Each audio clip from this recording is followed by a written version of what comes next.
بجاية في الحقيقة كانت حاضرة نادرة من الحواضر العلمية تخرج فيها العلماء والفقهاء من المسلمين وغير المسلمين، حتى من غير المسلمين.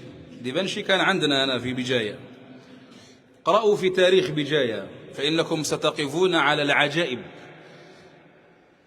مما كان فيها من حسن العمران وروعة البنيان وجمال الطبيعة. كانت تشبه بالأندلس أو تفوقها عند بعض الواصفين. الفكون القسنطيني رحمه الله تعالى كان يصفها بقوله: دع العراق وبغدادا وشامهما فالناصرية ما إن مثلها بلد. الناصرية نسبة إلى الناصر الحمادي. دع العراق وبغدادا وشامهما، وكلها حواضر عريقة، لكن لا عتب عليه أن يفاخر بحاضرته التي في بلده. دع العراق وبغدادا وشامهما فالناصرية ماء مثلها بلد. بر وبحر وموج للعيون بها مسارح زال عنها الهم والنكد. إن تنظر البر فالأزهار يانعة أو تنظر البحر فالأمواج تضطرد. يا طالبا وصفها إن كنت ذا نصف قل جنة الخلد فيها الأهل والولد. بجاية حاضرة من أكبر الحواضر العمرانية والعلمية في ذلك الزمان. أسأل الله تبارك وتعالى أن يعيد على أمتنا تلك الأمجاد، أن يعيد لها عزها وسيادتها وريادتها وقيادتها، حتى تعود منارة أخرى أو منارة كبرى مرة أخرى للعالمين.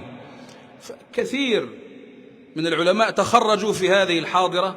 أحيلكم على كتاب عنوان الدراية الغبريني رحمه الله، فقد ذكر كثيرا من أعلام بجاية، ومنهم المشدالي الذي ذكرنا طرفا من الحديث عنه، ومنهم يعني العلامة أحمد زروق الفاسي الشهير البرنسي.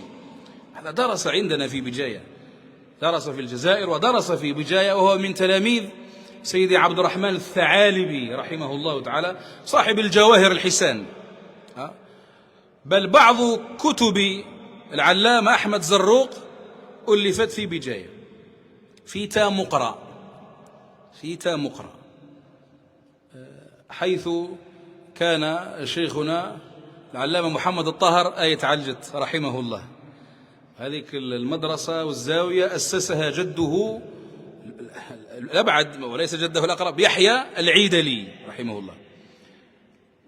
كذلك يشير أحد شيوخنا إلى خبر العلامة الزروق مع العلامة سيدي عبد الرحمن الثعالبي بقوله في ترجمة العلامة عبد الرحمن الثعالبي: وسطعت في أفقه بروق وكان من بروقه زروق.